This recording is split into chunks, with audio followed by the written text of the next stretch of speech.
morning, guys. It's May the 9th. I'm Henry Green from London Trading Group. I'm just going to run through what we're looking for in the markets for today's session. Okay, so starting with the dollar index. So this is obviously quite a good indicator of what the dollar is going to do today, particularly against the euro and the pound and such. So this is what I often look for in the starting day. So the dollar index currently, we did hit that day up at 94, the level that we kind of spoke about. And I like a pullback now to 93.50. I think that's a really good zone to be looking to be buying the dollar. So if you do manage to get a dollar index pullback to 93.50, so maybe a bit of weakness in the dollar leading into this morning, maybe this afternoon, and then we see this dollar strengthen, firm up a little. We see that then trade up towards 95 area, which I do like as potentially a topping zone. 95.50 is my target eventually, so we just need to work out how we're going to get there. But certainly a pullback looks like it's probably on the cards today.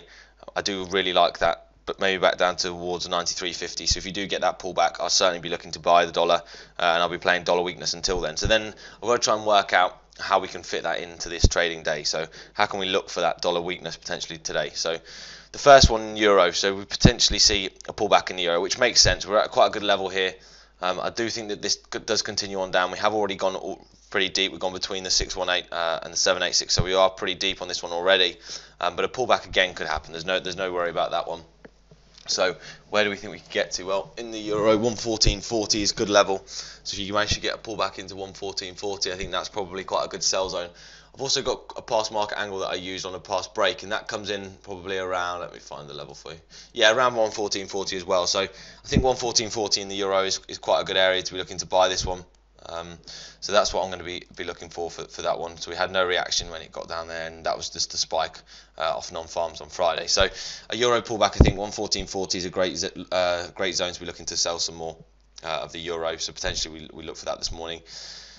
Cable, I do like this to continue on down, but we've got to wait for that pullback. So we have ran straight through the 127 here. So this is a fast move, and we've broken the trend line. So I expect either we hold here or we pull back towards the 200, and this custom moving average I've got coming over here, which is the 105 as well. So that's probably a good play for today. I don't expect it to go through these highs. It's a fast move. We've broken through the trend line, so often it will complete and overextend. So if you are getting in this, it could probably overextend 143.80 as well. So that's what I'm going to be looking for on the short side in cable, should we get that pullback early today. So if we do manage to get a pullback, lead us somewhere up here, then I think it's quite an easy sell back down again. Dollar yen's an interesting one. We're at the 200 moving average now. Again, I do like this long, but we are at a good level to probably be looking to sell this. You might get a sell back down to this trend line where we're then again looking to buy this back up, and the target at the moment is 108.65. So dollar yen 108. Yeah, I've got 108.35 as a good level. The 21 moving average comes in at 67. So I think 25, 108.65 is probably a good zone to be looking to buy dollar yen up to after a pullback this morning. So maybe this 200 just rejects again, lower high, and then we go through the lows, and certainly I'll be looking to take a small position short in that one. I think there's probably 30 or 40 pips to nick from this one in today's trading session. Dollar CAD, dollar CAD, let's have a look at that one.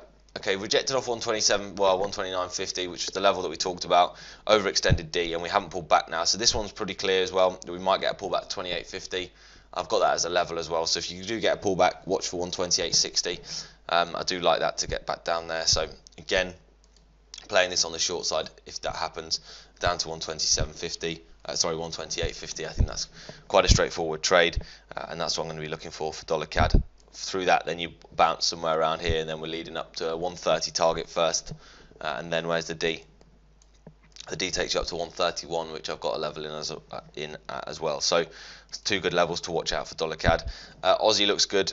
I like this to either roll straight onto the 127 at 72.80 and then pull back, or 74.20 is a really good zone in Aussie dollar, and I like that to be short. So the thing is, in this one we have hit the daily D. Whether this overshoots or not is another matter. On the weekly, what have we done? Yeah, we pull back into the zone that we expected it to get back to. So this could be the end for the Aussie in terms of its decline. So we just have to wait and see what happens with this one. But if you put in this outer trend line, so if we have this outer trend line in, we can see as a potential first sign of weakness when we go through here. So we're kind of at it at the moment. So maybe you get that first push on down towards 72.80, and that's a really good buy zone. So I'm going to put this in. that becomes a really good buy zone down there. 72.80 I think is a really good place to be looking to be long of the Aussie, should we get down there. The Kiwi looks like it's I like this as a level, so we're at 62.8, well 68.20. If you manage to get high low, which it looks like we have done at the moment, I'm going to buy this, and I'm going to be looking to buy this towards one, well, what is it, 68.80 I think was my level, yeah, so 68.80. So you're looking for, again, about 30 odd pips today in this one. So if this rolls over and you get like a high close above sort of 45, I think there's 30 pips to steal in that one today, just to pull back to the 38 before then continuing on down. So I do like the Kiwi as well, but all of these do look like they're going to continue. Kiwi on the day looks like a double top as well. Just be wary of that. If you manage to close below that, then the downside is quite large in the Kiwi dollar. So that's kind of a run through of what I'm looking for. I think, as I said, these all look like they are going to line up with what we think in terms of what the dollar's going to do with the dollar index. So I've got plays for all of those across the board. So it's just a case of playing them correctly. Okay, guys, I hope that's been useful. I'll be back tomorrow morning with another update. Click subscribe to never miss a video again, and happy trading. I'll speak to you tomorrow. Thanks very much.